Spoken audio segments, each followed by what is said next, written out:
While Nebraska's southeast corner features no drought classification at all, the western half ranges from moderate to exceptional drought.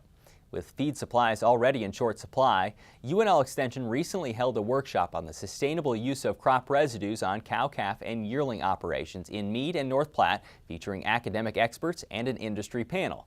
We spoke with Rick Rasby after the conference at the RB Warren Arena on UNL's East Campus about using forages and residues and how recent rains have separated parts of Nebraska.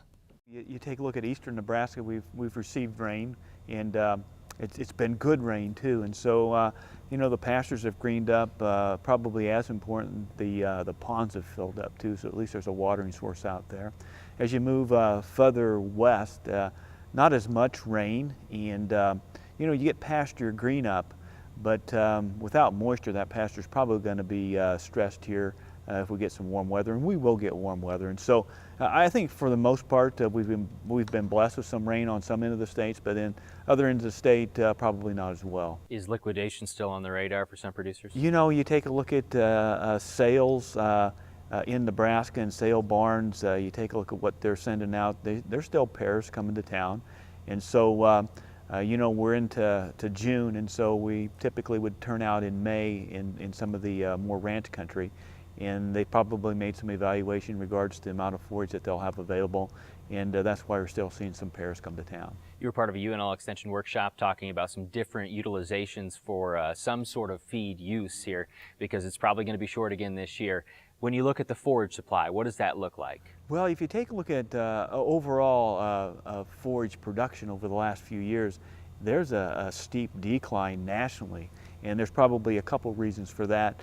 The drought, the widespreadness of the drought probably has decreased the amount of hay produced, but also when the price of corn went up, any of that ground that was hay ground that could be tilled, it probably went to row crop production. And so when you take a look at it overall, hay production's down.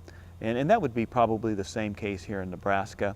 And so I think as you look down the road, being able to start to secure some forages right now would probably be pretty important. And again this year, probably some low quality stuff is going to come into play? You know, I tell you what, I was talking to somebody the other day, and I said, you know, you'll probably tell your grandkids that you fed alfalfa to cows at one time, and they'll probably look at you and say, no, you never did. But you know, you take a look at it with the inventory that we have on hand, cow-calf producers are probably going to have to look at lower quality forages, and much like what we had to do last year. And so we need to think about how we can secure those feeds, and then what we might do to them maybe to increase some of the digestibility of that low quality forage. Go through some of that stuff with me. If you're having to use those things, what do you need to make sure you do before you feed them? Yeah, you know, we still have access to distillers grains, and so to me, distillers grains and low quality forage go together real well.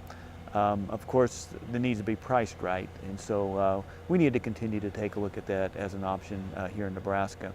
When you think of something that might change some of the digestibility, you think of ammoniation. It was a process that was developed many, many years ago, and we hardly talked about it anymore because we had distillers grains. But the last few years, it's been on the radar screens of many producers, and has been economical. And so with ammoniation, you actually can increase digestibility of that low quality forage through that process. And when you're able to increase digestibility, you can increase forage intake. And so you can get more of that forage, low quality forage, into the cattle. Would the assumption be that hay price is going to be pretty sky high as you well know, this year? that's really going to be, I don't know. Mm-hmm. But I think as a producer, because, you know, we're not too far off from really wheat harvest, and wheat harvest works good in the ammoniation process, and so I think we need to start thinking about that kind of thing right now.